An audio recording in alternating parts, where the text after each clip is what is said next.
Okay, we're back. This is Basic Statistics. We're looking at Chapter 3. And so let's jump in. Measure of central tendency. That is how to describe data. Mean, median, and mode. Also, well, I guess mid-range also. They threw mid-range in there. So the mean, most of us know that as the average. All of these are actually averages. But any average is anything that describes the data. So the mean, though, is commonly known as what was the average, all right? Median, you put them all in order, and then you find the piece of data that's exactly in the middle. So median, middle. You know, in the middle of the street, they have what's called a median strip. They call it that because it's in the middle. So median, middle. Mode is the one that occurs most often. If there are no repeats, there is no mode.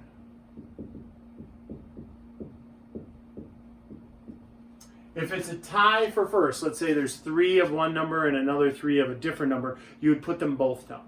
If there's like 5 of one number and 2 of another number, you'd only put down the one that occurs most often. So just the one that occurred 5 times. All right? And then mid-range is the average of the highest and lowest. So you take the highest plus the lowest and add them together and divide by 2. So that's the average of highest and lowest.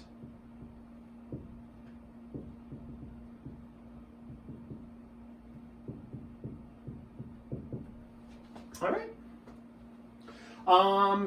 Sum. The summation sign is actually the capital Greek letter epsilon.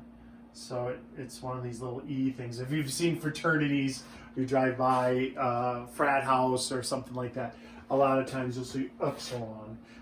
That's the summation. So if they tell you to find the mean, that's the summation of x. So you'll see this the big E, the epsilon, and then a little x inside of it like that.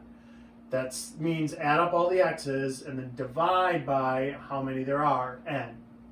So if you ever see this, what it's actually, the interpretation is the summation of x. That means add up all the values of x and then divide by how many there are. And that's how you'd find the mean. The mean is denoted by x bar. So that's red x bar with a little line above it. X bar. All right. S is sample statistic. That's when it's a sample, we're talking about a statistic. When it's a population, we're talking about a parameter. All right. Also, anytime samples, that's going to use X or X bar. Populations are going to use Greek letters. So it's this funny looking U. It's like a U, but it's got a little Q guy on the front of it. That's actually pronounced mu. M-U. Mu. That's a Greek letter, and that means the mean of the population. This is X bar. That's the mean of a sample. So anytime that you're talking samples, you use English letters like X and S.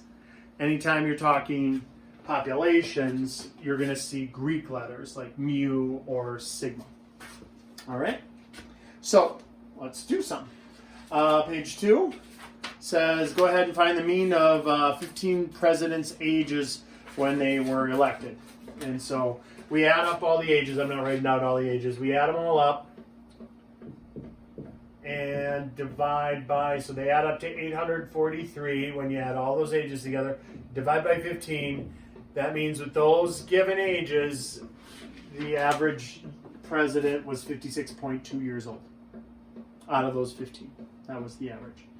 The median means you put them all in order. So I already put them in order. That's kind of a task. You got to search, find the smallest one, cross it off, write it down. Find the next smallest one, cross it off, write it down. And you put them in order from least to greatest. And then you go 1, 2, 3, 4. Their n was equal to 15. So the exact middle, 1, 2, 3, 4, 5, 6, 7, 8 is the exact middle. When it's an odd number, there's one number that's exactly in the middle. That means there are 7 lower than it and 7 higher than it. 1, 2, 3, 4, 5, 6, 7 higher. 1, 2, 3, 4, 5, 6, 7 lower. So the median here is 55. All right. So the one in the middle. The next page, they want us to find the median again, but this time they added a couple of presidents to make it be, or no, they added one president there to make it be 16 instead of 15. So that means we got to put them in order again. So this is page 3 of the notes, chapter 3. We're still finding the median, but this time with an even set. So we got 43, 45, 47, 51, 52, 54, 54, 55, 56, 60, 61, 62, 64, 69, 70, and 79. The exact middle, 1, 2, 3, 4, 5, 6, 7, 8, and 1, 2, 3, 4, 5, 6, 7, 8. Well, it's between those two numbers. So to find the exact middle, we have to average the two that are on either side of this little dividing line I drew. So we add those up, we get 111 over 2, and so this means it would be 55.5. Now, the thing with the median, unlike the mean would be changed. Let's say we learned how to live longer and we elected a president that was 120 years old and we threw in 120. That would affect the mean a lot. That would really inflate this number, but that would only change that to a 16th president, and you'd see that way off. It wouldn't be a good indicator of the average. Whereas if I change the 79 to 120, it doesn't change this at all. Those are still the two middle numbers. So the median, we call that resistant. It's resistant to outliers. It won't be affected by really large numbers or really small numbers. They're not affected greatly. All right? Same with the mode. The mode is unaffected by outliers because mode is the one that occurs most often. Well, in our set here, when we have them already in order, it's super easy to find the mode. I think they went back to this set. That was just for the one problem. They went back to this set. But look, there's the mode. That's the only one that got repeated was 54. So the mode is 54. So you can use your work from the median basically to find the mode. Just look for the one that occurs most often. Mid-range, again, that's easy when you have the numbers laid right out in front of you. Let's find the mid-range. We take the lowest plus the highest, 43 plus 70, and then we divide that by 2. So the mid-range here would be 56.5. If you're doing it on your calculator, you hit 43 plus 70, then hit enter, get that answer, and then divide by 2. Don't just type 43 plus 70 divided by 2, because that will give you the wrong answer. It'll take the 70 divided by 2 first and make it 35, and then add it onto that. We don't want that. All right. We usually find the weighted mean. Oh, so the last thing they say, hey, find me the weighted mean. Usually we'll find the weighted mean when we don't have the raw data.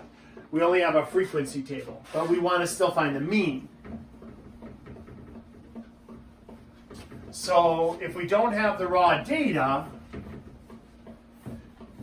but to find the mean, I have to add up all the data and divide by how many there are. Well, we have to get clever.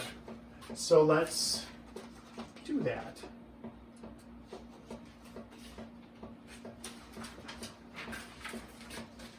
So you have a frequency table here. We have classes. 18 to 25, 26 to 33, 34 to 41, and 42 to 49. So all of those differ by 7. We should make sure the class widths are all the same. It's actually 8, right? The class width is actually 8.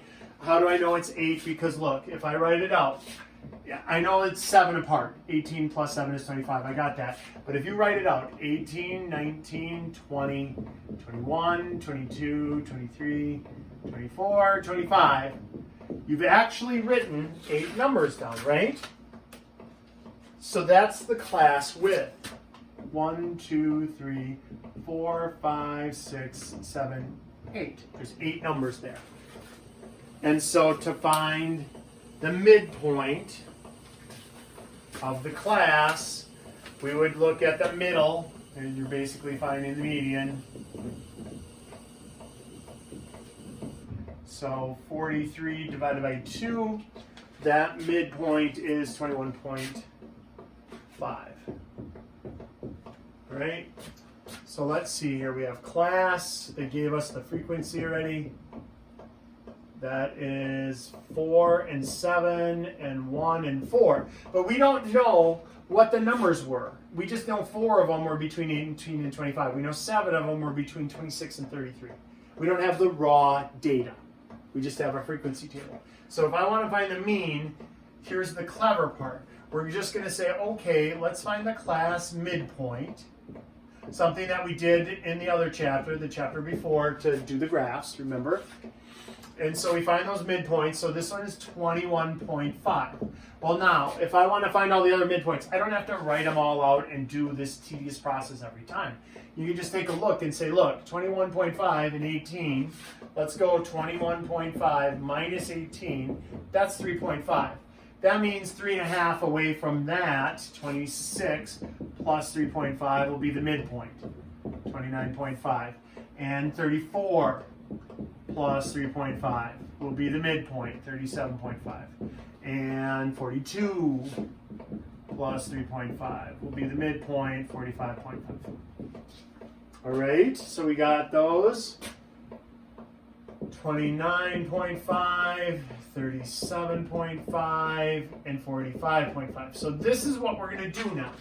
We're going to pretend like this data happened 4 times. I'm going to make up basically a guessed set of data. I'm guessing at what the set is. 21.5, 21.5, 21.5, 21.5. That's the first 4 pieces of data. We just took the midpoint of the set and multiplied it basically by 4. So if I take that times 4 and do like a class weight here,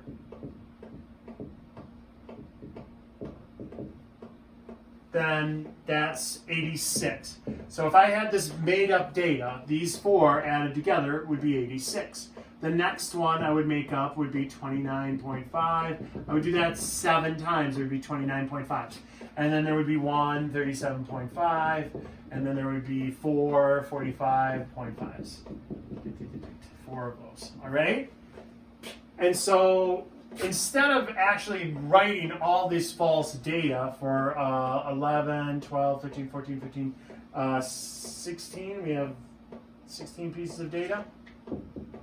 So n is equal to 16. So instead of writing out 16 false pieces of data and adding them up, it's easier to just multiply each one of these and find their class weight. So that all of those 29.5s, all 7 of them, would add up to be 206.5. That would just be 137.5. And then 4 45.5s would actually add up to 182. So instead of writing them fake like this and then add them all together and divide them by, which I've had students do. You can do it that way if it makes more sense. This is a lot easier. You take the frequency times the midpoint and then add up those values. So you're kind of chunking them together and adding up the values. So that's a total of 512. Then you take the 512 and divide it by the 16. So the sum of all the x's divided by 16, that happens to be a whole number 32. So 32 is our guess. That's our guess at what the weighted mean is.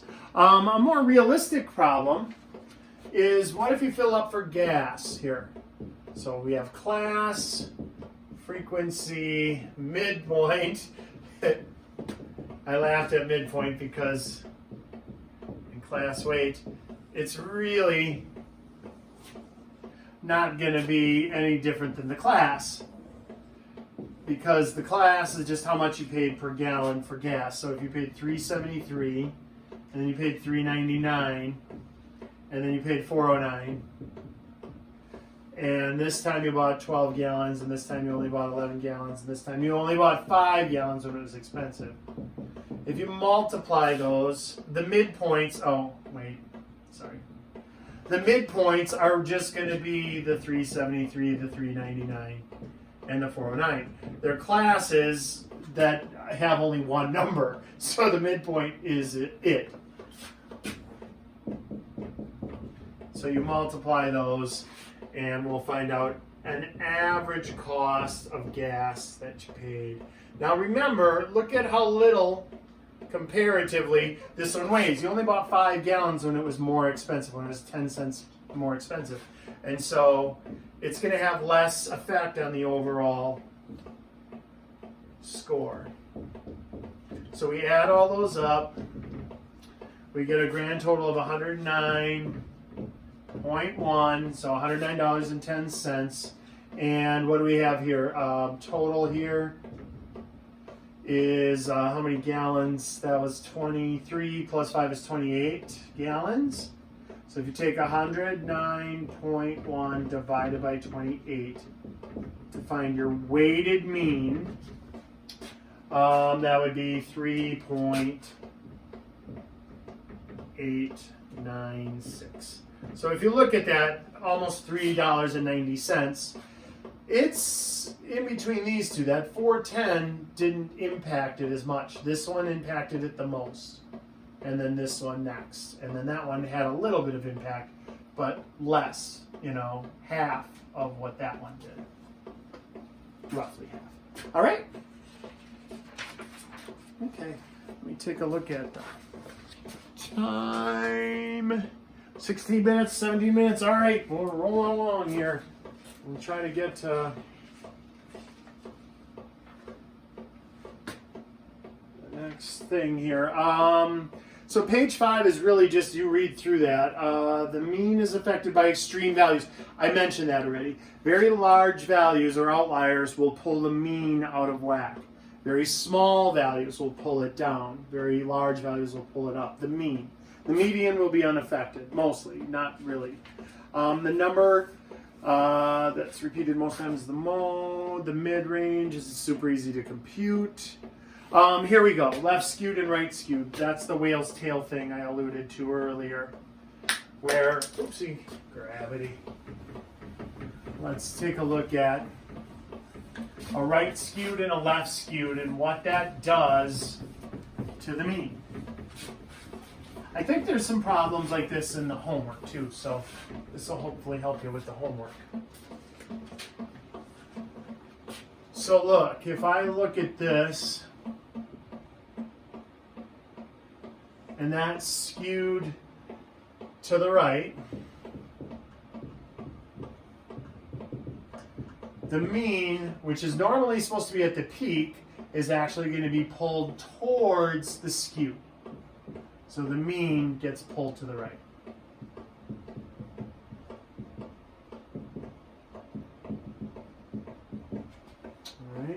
All right. And then if it's skewed left,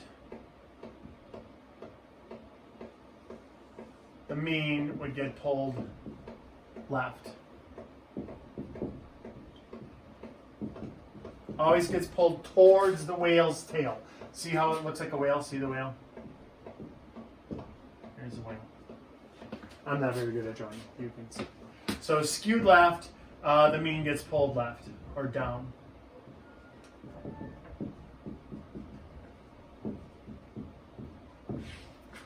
All right. Okay, that's a good endpoint. So we'll pick up on 3.2 measures of variation.